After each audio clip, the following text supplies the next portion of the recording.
여자가 이르되 메시아 곧 그리스도라 하는 이가 오실 줄을 내가 아노니 그가 오시면 모든 것을 우리에게 알려주시리이다.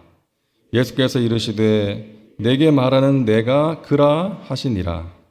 이때에 제자들이 돌아와서 예수께서 여자와 말씀하시는 것을 이상히 여겼으나 무엇을 구하시나이까?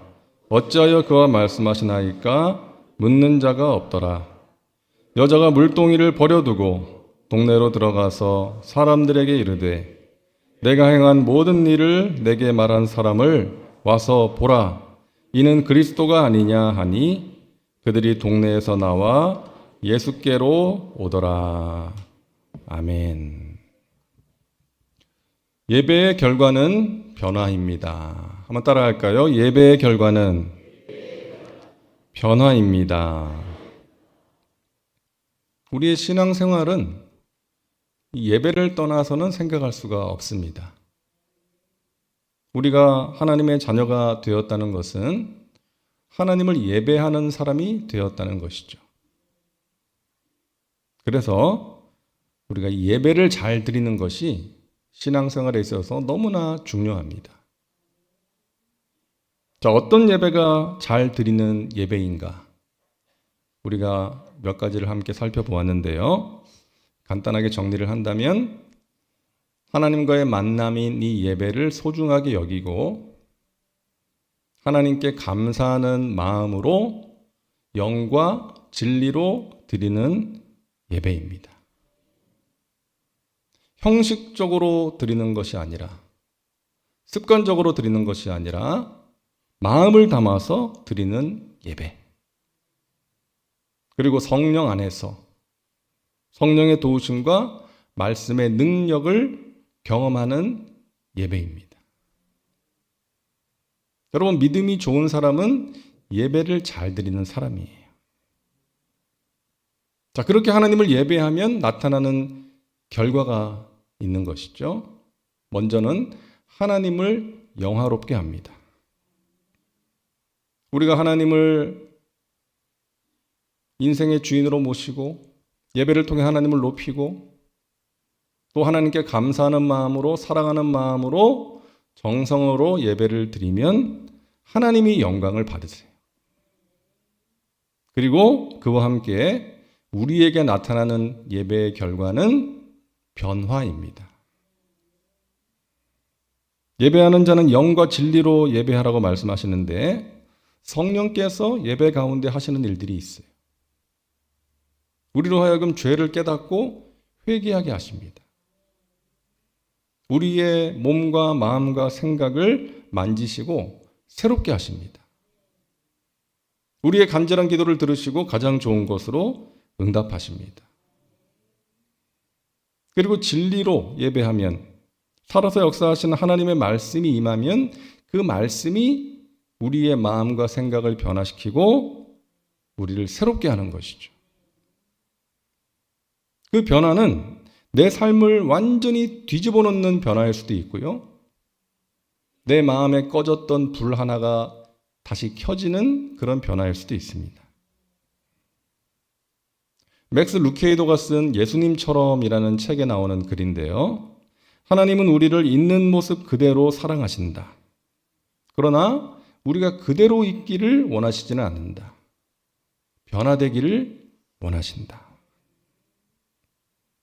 하나님께서 우리를 있는 모습 그대로, 연약하고 부족한 모습 그대로를 사랑하셔서 구원해 주셨지만 우리가 구원받은 후에 그대로 있어서는 안 된다는 것이죠.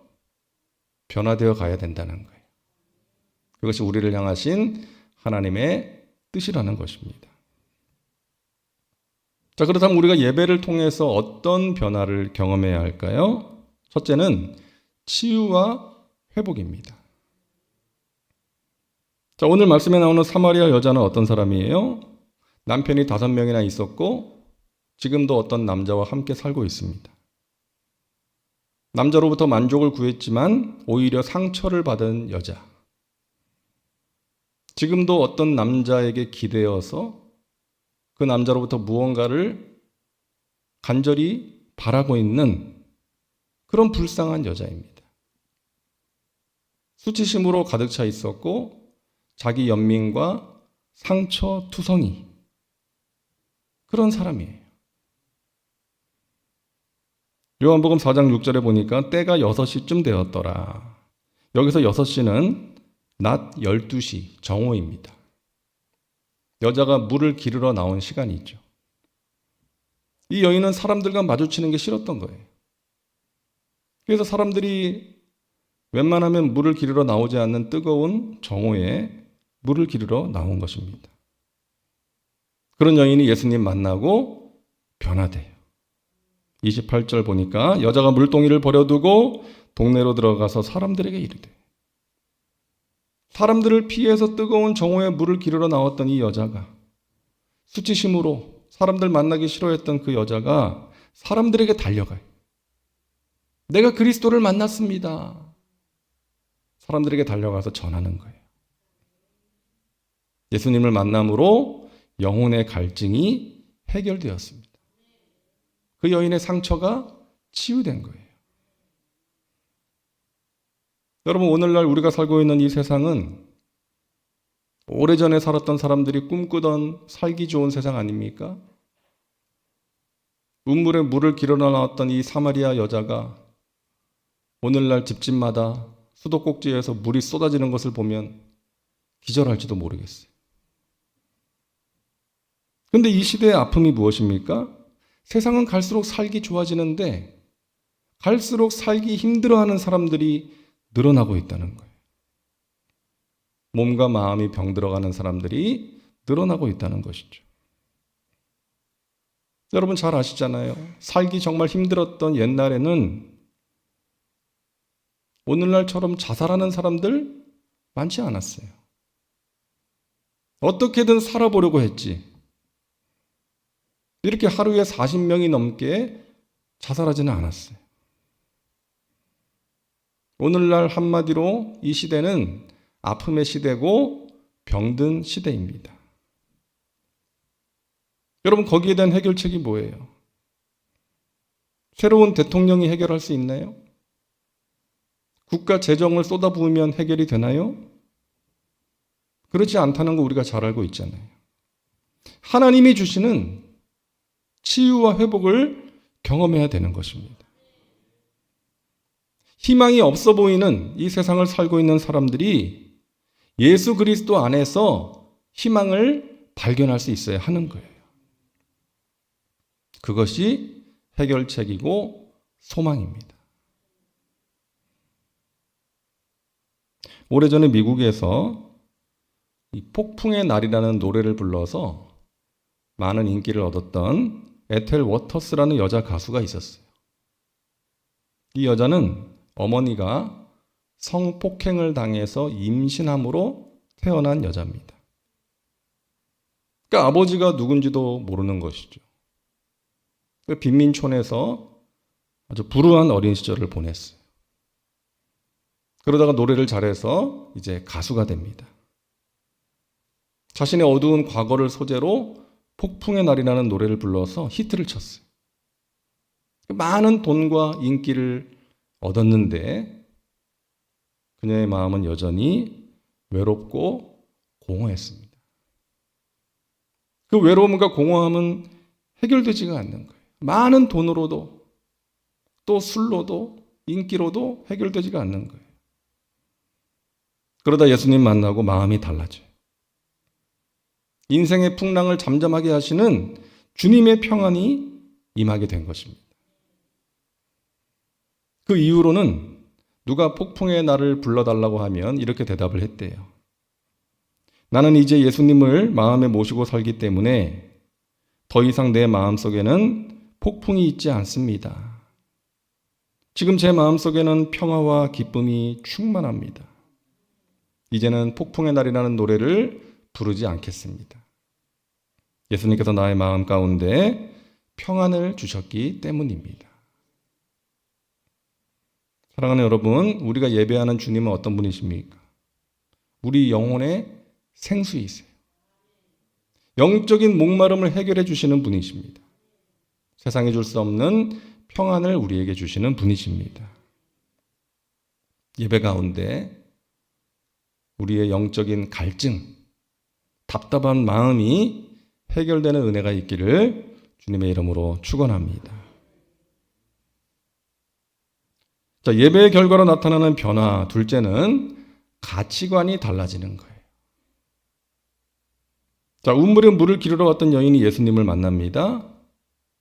그러고 나서 이 여인이 어떤 행동을 해요? 28절을 보니까 여자가 물동이를 버려두고 동네로 들어가서 사람들에게 이르되, 물동이를 버려두고 자신이 만난 예수님을 사람들에게 가서 전하는 거예요. 여러분, 비슷한 장면이 복음서에 있잖아요. 예수님께서 고기잡이를 하던 베드로와 안드레, 야고보, 요한을 부르시니까, 나를 따라오라고 말씀하시니까 이들이 배와 그물을 버려두고 예수님을 따라갑니다. 버려두고 정말 소중한 가치를 발견했기 때문에 나타나는 행동이에요. 버려두고. 대표적인 사람이 또 바울이에요. 여러분, 바울은 요즘 말로 화려한 스펙을 가졌던 사람이었습니다. 유대인 중에 유대인. 혈통 가문이 좋아요. 당시 최고의 스승인 가말리엘 문화생이었습니다. 학벌 최고죠. 사내들인 공회원. 오늘날로 하면 국회의원쯤 되는 신분입니다. 명예와 권력도 가진 거예요. 근데 예수님 만나고 나니까 그런 것들을 버려두고 배설물처럼 여기고 주님을 따르고 주님께서 맡기신 사명을 위해 자신의 삶을 바칩니다. 그런 것들이 더 이상 중요한 게 아니에요. 더 이상 자신의 마음이 거기에 가지 않는 거예요. 무엇이 그를 그렇게 만든 거예요? 예수님과의 만남이. 예수님이 자신에게 있어서 가장 소중한 최고의 가치가 되었기 때문에. 주 예수보다 더 귀한 것은 없네. 이 세상 부귀와 명예와 행복과 바꿀 수 없네. 세상 즐거움 다 버리고 세상 자랑 다 버렸네. 주 예수보다 더 귀한 것은 없네. 예수밖에는 없네. 여러분, 예수님을 믿는다는 것은 가치관의 변화를 의미합니다. 이 세상의 가치관을 가지고 살던 사람이 예수님의 말씀을 따라 살아가는 거예요. 하나님 나라의 가치관을 가지고 살아가는 거예요. 세상의 방식대로 살던 사람이 하나님의 방식을 찾고 따르게 되는 것입니다. 그리고 자신에게 있어서 가장 소중한 가치가 달라지는 거예요. 그 결과 이 세상의 가치관이 아닌 하나님 나라의 가치관을 가지고 살아가게 되는 것입니다. 우리가 잘 아는 말씀 마태복음 6장 33절 예수님께서 말씀하셨습니다. 그런즉 너희는 먼저 그의 나라와 그의 의를 구하라. 그리하면 이 모든 것을 너희에게 더하시리라.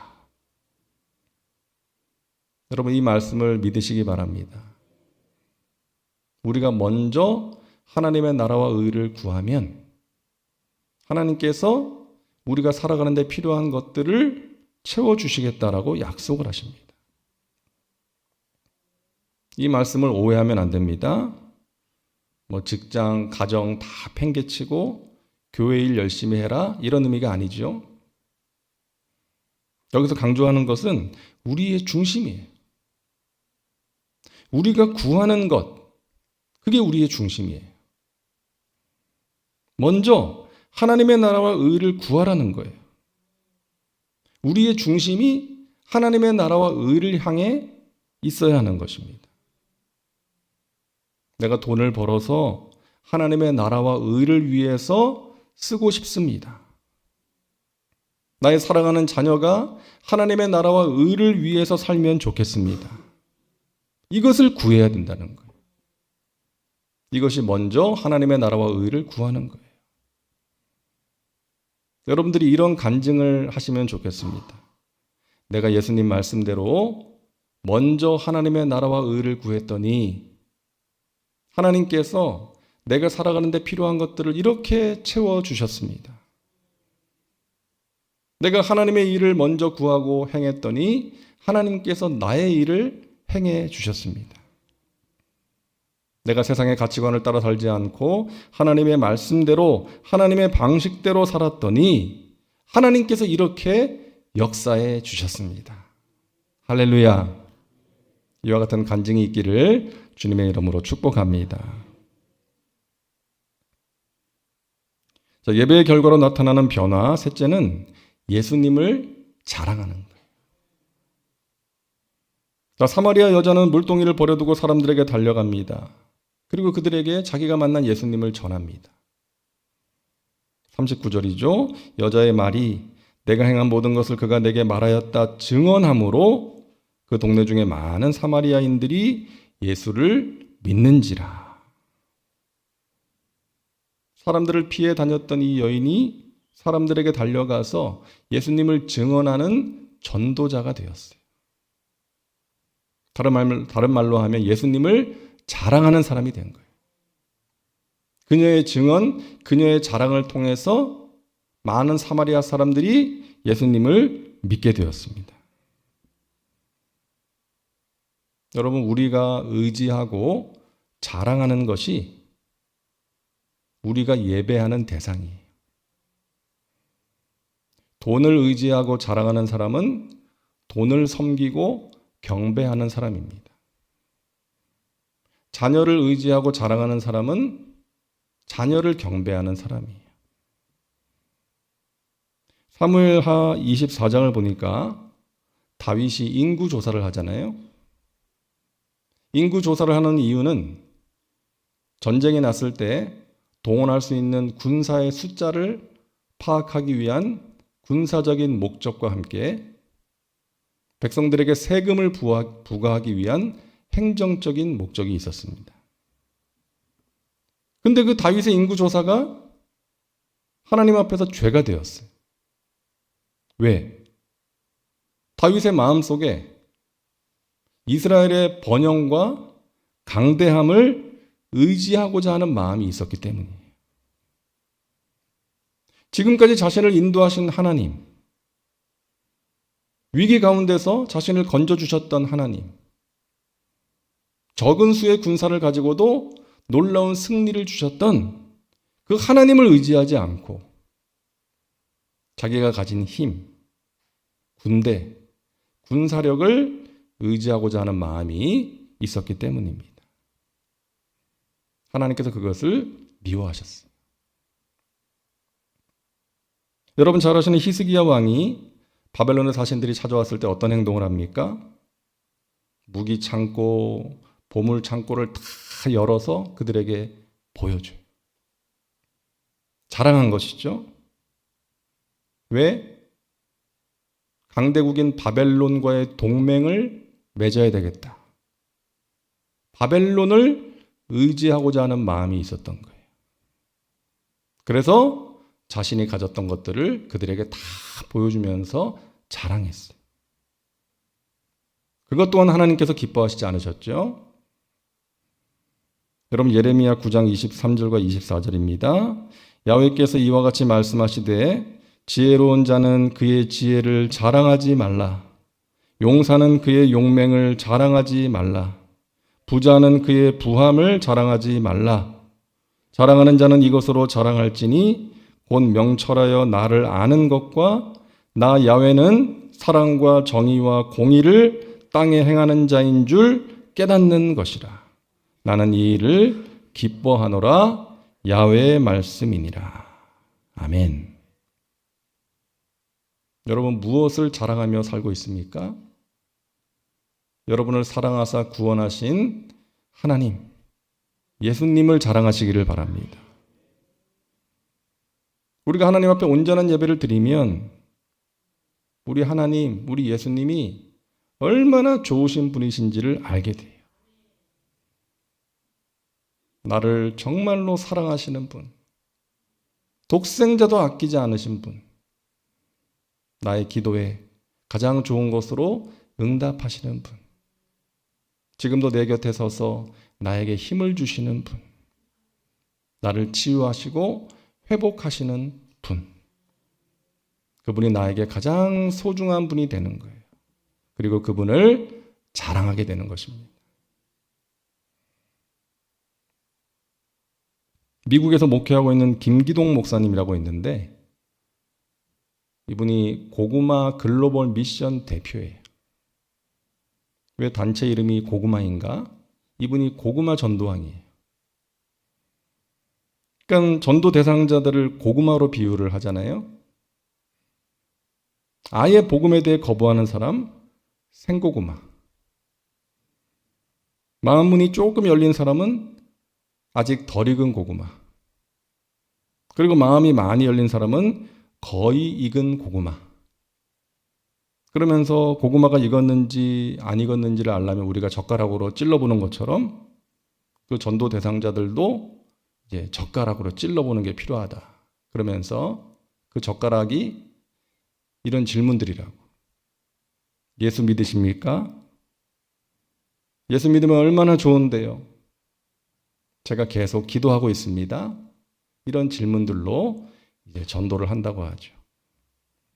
근데 이분이 원래는 교회에 대해서 아주 반감이 심했던 분이고, 이제 신앙생활하는 아내분을 아주 힘들게 했던 그런 분이었어요. 아내가 교회 같이 가자 그러면 니 나가라 그러고, 뭐 예수가 밥 먹여주냐? 그러면서 가지 않았다는 거예요. 어느 주일에 아내한테 우리 여행 가자. 그러니까 아내 되시는 분이 당연히 교회 가야 되니까 갈 수 없다. 그러니까 이분이 아내와 애들을 차에 태우고 교회에 데려다 줄게 하고 이제 차에 태우고 가다가 교회로 가지 않고 자기가 가고 싶었던 곳으로 고속도로를 탄 거예요. 아내에게 거짓말하고 놀러 간 거예요. 그렇게 달려가다가 트럭하고 정면 충돌하는 사고를 당하게 됩니다. 그 사고를 통해서 이분이 하나님을 찾게 돼요.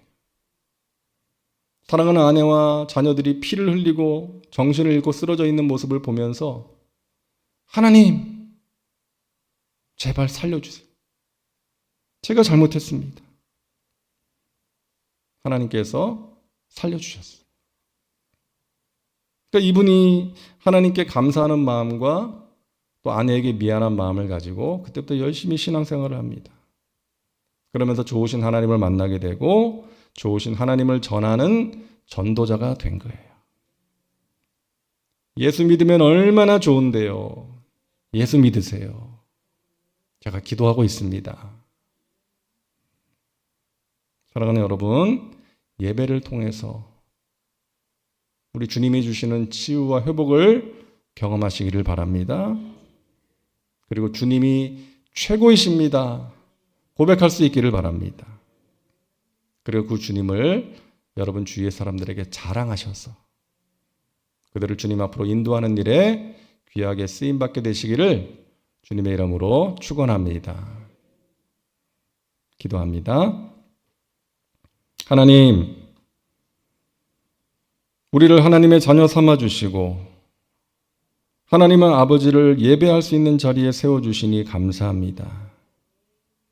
예배를 통해서 하나님이 주시는 치유와 회복을 경험하게 하여 주옵소서.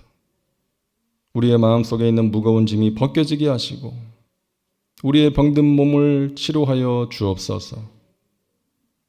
나를 사랑하사 나를 위하여 독생자를 주신 하나님, 나를 위하여 이 땅에 오셔서 십자가에 달려 피 흘려 돌아가신 예수님을 최고라고 고백할 수 있게 하여 주옵시고 그 최고이신 주님을 따라 살아가는 믿음의 백성들 되게 하여 주옵소서. 그 주님을 자랑함으로 사람들을 구원의 길로 인도하는 일에 귀하게 쓰임받게 하여 주옵소서.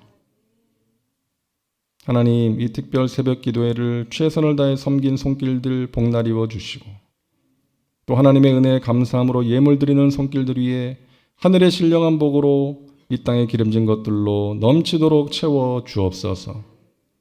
오늘 하루도 주님 품 안에서 넉넉히 승리하는 복된 하루가 되게 하여 주옵소서. 예수님의 이름으로 기도하옵나이다. 아멘.